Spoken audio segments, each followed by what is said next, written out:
तो कनाडा की संसद में बयान देने के 60 घंटे बाद जस्टिन ट्रूडो को जिस पल का इंतजार है वो अब तक पूरा नहीं हुआ। अपने बयान के बाद वो अपने दोस्तों और सहयोगियों से साथ की उम्मीद कर रहे हैं। उनके सबसे करीबी और पुराने दोस्त अमेरिका में उनकी करीब सभी सहयोगी यूएनजीए यानी संयुक्त राष्ट्र महासभा के लिए जुटे हैं, लेकिन कोई भी उनके बयान को लेकर चर्चा तक नहीं करना चाहता। इस पूरे मामले में ट्रूडो अपनों से ही अलग थलग हो गए हैं। Joseph R. Biden Jr., President of the United States of America. Ukraine, the Bolivarian Republic of Venezuela. It has been almost 19 months. The major tenets of the United Nations Charter. Universal Declaration of Human Rights. We've been working closely. Bharat पर आरोप लगाने के 60 घंटे बाद भी Trudeau दुनिया से support मिलने का इंतजार कर रहे हैं। इस वक्त अमेरिका के राष्ट्रपति जो बाइडेन समेत दुनिया के कई बड़े नेता यूएन जनरल असेंबली की बैठक में शामिल हो रहे हैं और वहां कोई भी लीडर ट्रूडो के आरोपों की बात तक नहीं कर रहा। खुद वॉशिंगटन से ऐसे बयान आ रहे हैं जिससे ट्रूडो की टेंशन बढ़ रही है। व्हाइट हाउस ने कहा है कि अमेरिकी सरकार इस वक्त भारत और कनाडा दोनों देशों के संपर्क में है। ये सफाई इसलिए दी गई है क्योंकि अमेरिकी मीडिया में दावा किया गया है कि बाइडेन सरकार ने कनाडा के आरोपों से दूरी बना ली है। फिलहाल ऐसा लग रहा है कि मानो बाइडेन सरकार खुद को ट्रूडो के साथ दिखाने से बच रही है।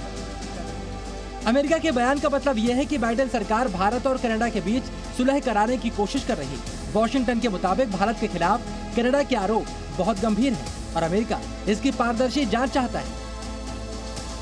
वॉशिंगटन में माना जा रहा है कि ट्रूडो ने भारत पर आरोप लगाकर खुद को मुसीबत में फंसा लिया है। Now, what should the United States do? If Justin Trudeau wants to become an Olympic hole digger, then perhaps the United States' role would be to provide a ladder to help him climb out of it. America और Canada पड़ोसी हैं और Trudeau को Biden प्रशासन से ऐसी उम्मीद बिल्कुल नहीं थी। अमेरिकी मीडिया रिपोर्ट के मुताबिक US president Joe Biden, British PM Rishi Sunak और ऑस्ट्रेलिया के पीएम एंथनी अल्बनीज, इन तीनों ने भारत के खिलाफ कनाडा का साथ देने से सीधे इनकार कर दिया है। कनाडा के बाकी साथी देश भी भारत के खिलाफ खुलकर बोलने से बच रहे हैं।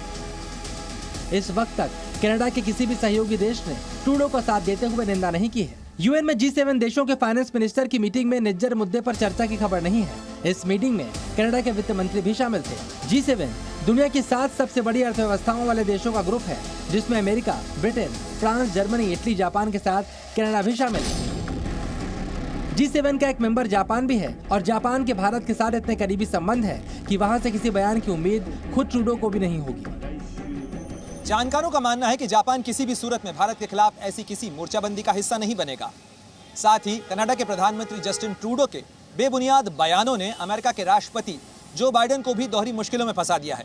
ये बात सही है कि कनाडा अमेरिका का करीबी सहयोगी है, लेकिन अमेरिकी राष्ट्रपति जो बाइडेन भारत को अपनी रणनीति का सबसे अहम साझेदार और स्तंभ बताते हैं। साथ ही इंडो पैसिफिक रणनीति के लिए भी भारत को एक अहम पिलर दिखाते हैं। ऐसे में अमेरिकी राष्ट्रपति जो बाइडेन जहां भारत के सहारे चीन को काबू करने की कोशिशों में लगे हैं, वहीं कनाडा के प्रधानमंत्री जस्टिन ट्रूडो ने जो बाइडेन के लिए मुश्किलें बढ़ा दी हैं। अब तक सिर्फ पाकिस्तान ने ही खुलकर कनाडा का साथ दिया है, पर खालिस्तानियों के मददगार पाकिस्तान का साथ ट्रूडो के लिए किसी काम का नहीं। ट्रूडो ने खालिस्तान मुद्दे पर भारत को घेरने की कोशिश की है। अब कनाडा में भारतीय मूल के सांसद चंद्र आर्य ने अपनी ही सरकार से सवाल किए हैं। उन्होंने आरोप लगाया कि खालिस्तानी नेताओं ने कनाडा में मौजूद हिंदुओं को देश छोड़ने की धमकी दी है, जिससे हिंदुओं में डर फैला हुआ है।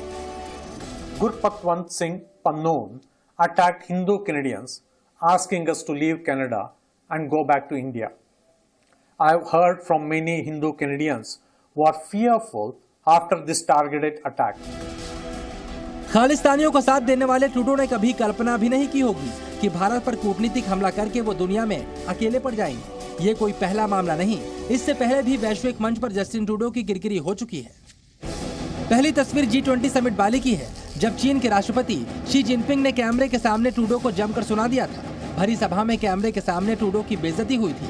दूसरा वीडियो 2019 की G20 मीटिंग का है, जिसमें जिनपिंग और ब्राजील के पूर्व राष्ट्रपति जायर बोल्सोनारो के बीच ट्रूडो मौजूद थे, पर दोनों नेताओं ने ही उनकी तरफ ध्यान तक नहीं दिया। कुल मिलाकर देखें तो कनाडा के साथी देश भारत के खिलाफ खुलकर बोलने से बचते हुए नजर आ रहे हैं। अमेरिका के वॉशिंगटन पोस्ट के मुताबिक अमेरिका समेत दुनिया के कई देश ट्रूडो के कहने के बावजूद भी भारत की निंदा सार्वजनिक तौर पर नहीं कर रहे हैं, बल्कि ब्रिटिश सरकार ने तो कनाडा के दावों पर ही सवाल खड़े कर दिए हैं। कैमरामैन एस जयदीप के साथ विशाल पांडे, जी मीडिया, दिल्ली।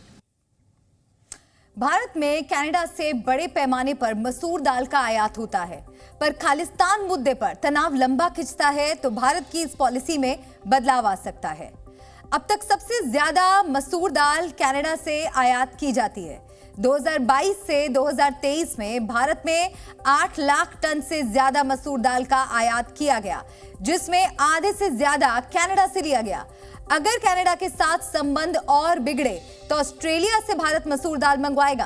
भारत सरकार के पास यह विकल्प पहले से ही तैयार है। 2023 में कनाडा से करीब 1 लाख टन, जबकि ऑस्ट्रेलिया से लगभग 2 लाख टन दाल आई है। भारत ने कनाडा के बदले ऑस्ट्रेलिया से दाल मंगवाने का विकल्प तैयार किया है, यानी भारत में कनाडा की दाल अब नहीं गलेगी।